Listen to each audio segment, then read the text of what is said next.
Hello students and welcome to the another lecture series on ELISA. Uh, Today we will be discussing about competitive ELISA. We have previously in previous lectures we have already discussed indirect ELISA and sandwich ELISA. So this lecture would be of competitive ELISA.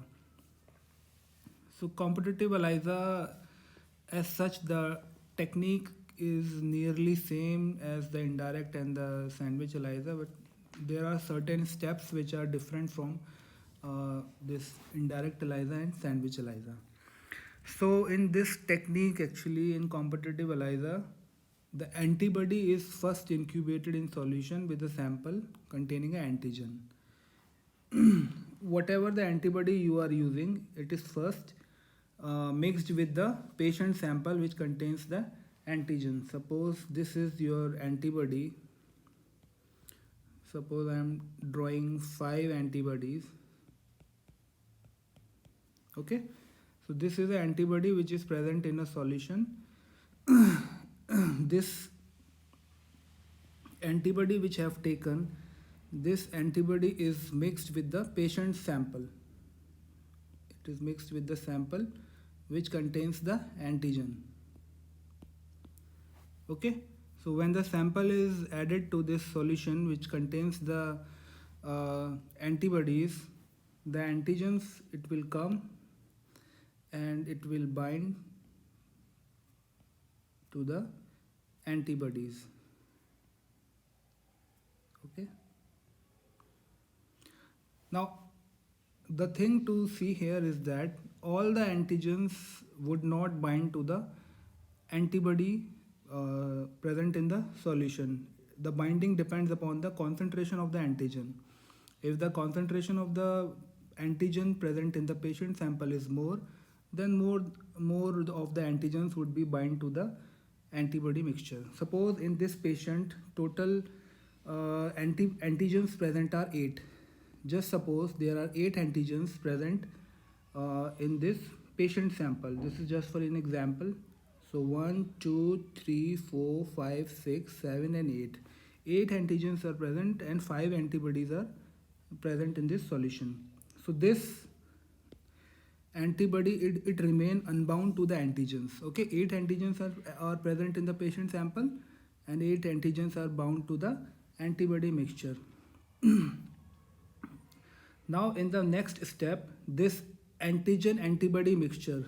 So this is a solution containing antigen antibody mixture.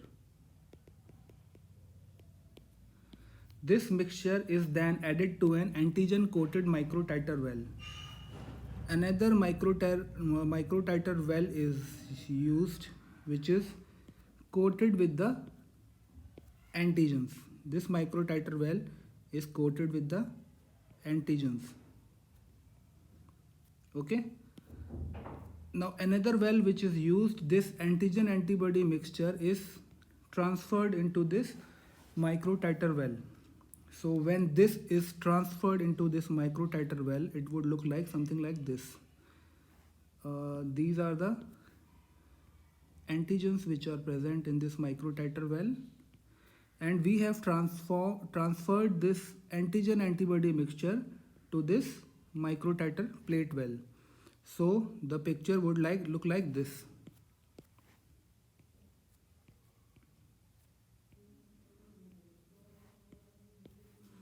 It would look like this. Now you can see that this antibody and antigen mixture, this antigen and antibody, it is already bound to each other.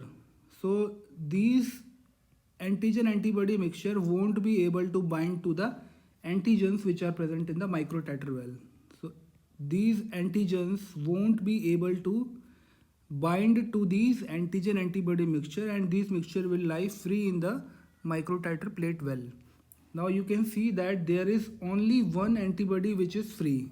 Only this antibody is free and it is not bound to any antigen. So this unbound antibody, it will come and it will bind to the antigens present on the microtiter well. Okay, so as you know, in the next step we do washing. When this microtiter well plate is washed, you can see only one antigen antibody mixture reaction is seen. Only one antibody is bound to the antigen present in the microtiter well. Rest these four, 1, 2, 3 and 4, and rest these 4 antigen antibody mixture, it would be washed away. It would be washed. When we do washing, these unbound antigen antibody mixture would be washed away. So only one antigen antibody reaction is seen. Okay. After doing this, what we do, we add a substrate.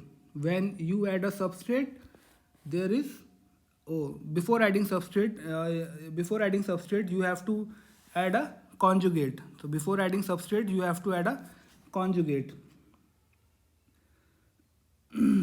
So to add a conjugate, as you know, conjugate is a secondary antibody containing the enzyme at the tail end. So the secondary antibody which you will add, it will come and it will bind to this antigen antibody mixture. So secondary antibody will come, it is bound to the enzyme. Okay, now you have added, after washing, you have added the conjugate. Okay, after adding conjugate, again you have to wash so that any unbound form of conjugate would be removed easily. So after adding conjugate, you have to add the substrate. You have to add substrate. In the next step, you would be adding a substrate. Okay, so when you add substrate, obviously there is formation of color. There is formation of color.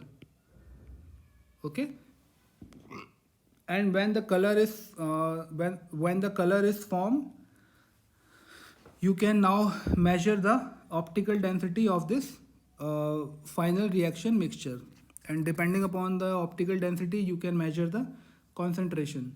But one thing to note is that the more the antigen present in the sample, the less free antibody will be available to bind to the antigen coated well. Okay, you are getting the point.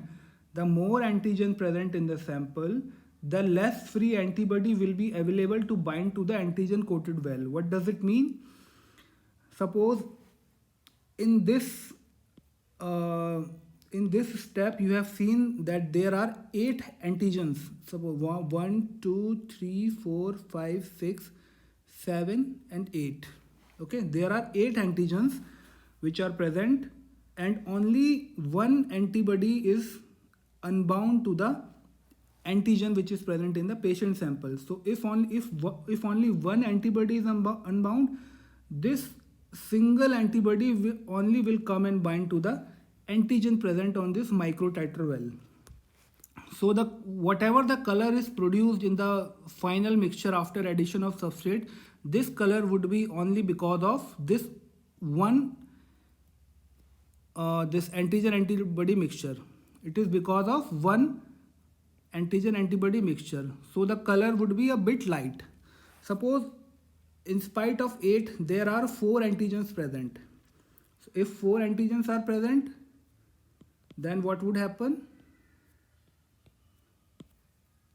You can see, if only 4 antigens are present, then this will be unbound to the antigen, this will be unbound, and this will be unbound.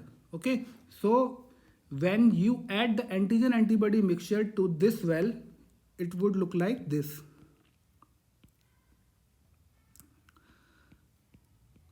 How many free antibodies are there now? 1, 2 and 3. So it would be like 1, 2 and 3. And how many are bound? 1 and 2. So it would be look like this. So when you do washing, these two will be removed out, and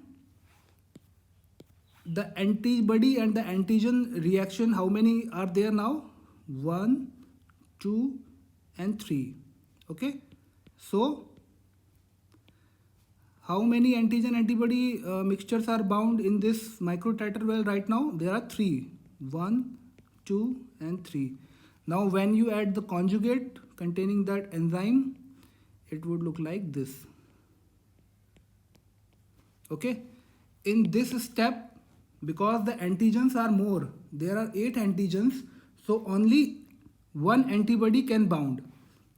In second reaction, you can see there are 4 antigens in the patient sample, so 3 antibodies remain unbound.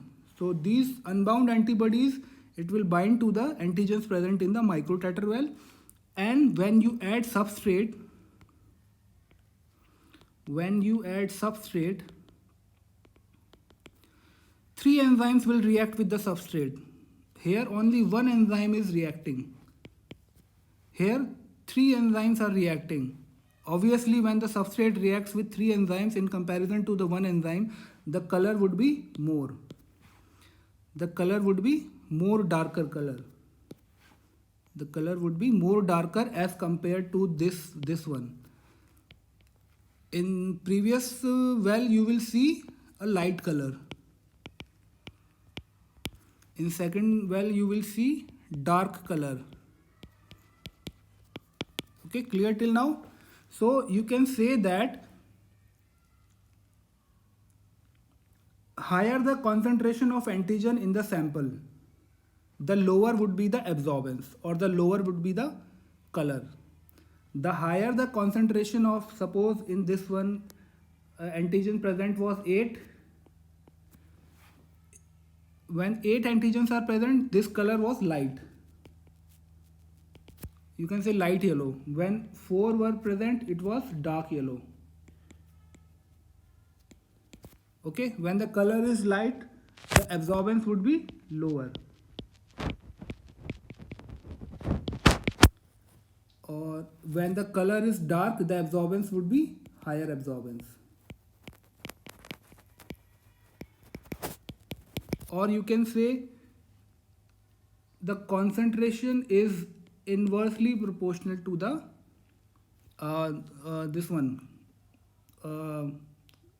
color. Okay, so concentration is inversely proportional to color. More the concentration, less would be the color, or less would be the absorbance, and lower the concentration, more would be the color and more would be the absorbance. Clear? So that's all for this competitive ELISA. Thank you very much for watching this lecture, and please like and subscribe to this channel, and see you soon.